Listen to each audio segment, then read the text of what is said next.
Imagine walking through an unfamiliar terrain and suddenly the ground beneath you starts to give way. You're sinking into quicksand.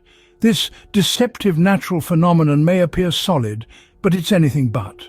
Quicksand is essentially a fluid, a soupy mixture of sand and water that can't support weight. It's sneaky, unpredictable, and can turn a leisurely hike into a life-threatening situation in a heartbeat. Now, the danger of quicksand isn't necessarily the sinking itself. Contrary to what you might see in movies, you won't get sucked under completely. The real peril lies in the panic and exhaustion that can quickly set in, as struggling against the quicksand only makes you sink faster. The harder you fight, the quicker you tire, and the deeper you sink. It's a dangerous cycle. Remember, the key to survival is to stay calm. When faced with quicksand, your greatest enemy isn't the ground beneath your feet, but panic itself. You're in the quicksand, and it's time to act. What do?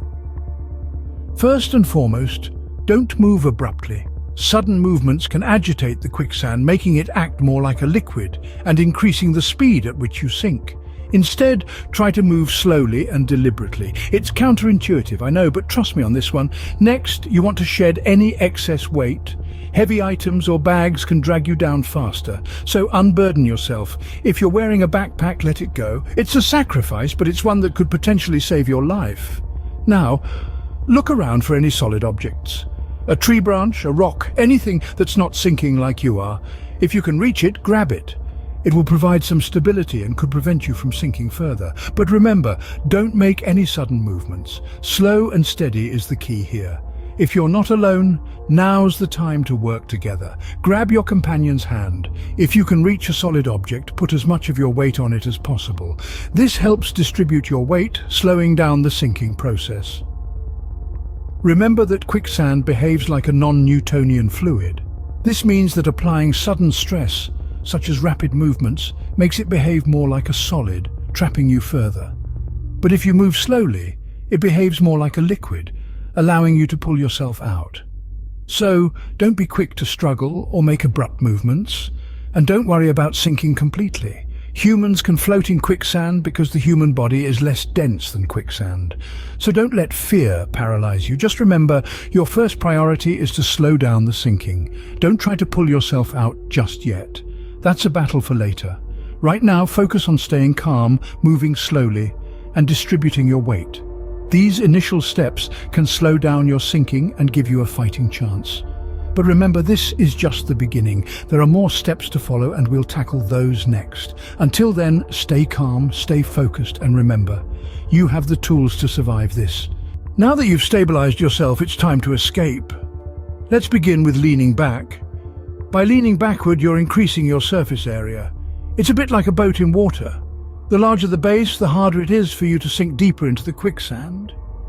It's a counterintuitive motion, but it could make all the difference. Now, about your feet. They're probably stuck tight, right? Here's where you need to wiggle them slowly and gently. This motion helps to liquefy the sand around your feet. It's a delicate dance, one that can help free your legs from the quicksand's grip. Remember, sudden movements are your enemy here. Patience and persistence are key. Once your legs are free, it's time to start moving backward. Use your arms to paddle just like you would in water. This technique helps you move towards more solid ground. It's essential to keep your movements gentle and deliberate. The quicksand is a tricky adversary, but with calm and controlled actions, you're one step closer to escaping its hold. But what if your arms are stuck too? Well, here's where rolling your body can come into play. It might sound challenging, but it's a viable alternative if paddling isn't effective. Try to rock and roll your body towards firmer ground. Again, slow and steady wins the race. Throughout this escape, keep in mind the importance of conserving your energy.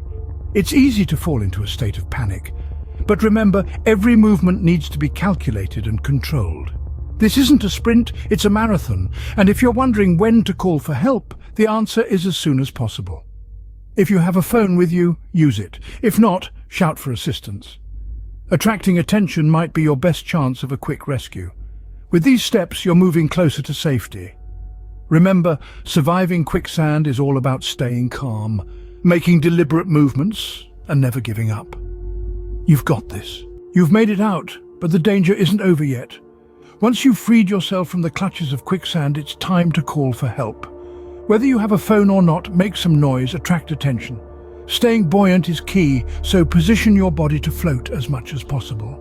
If someone comes to your aid, caution them against rapid rescue attempts. Quicksand has a strong suction force, and hasty actions can lead to injuries. If movement becomes impossible, lie flat.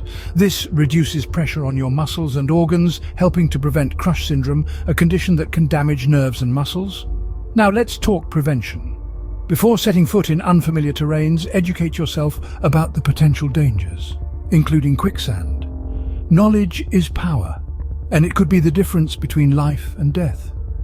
Surviving quicksand isn't just about escaping. It's about knowing what to do after and how to prevent it in the future.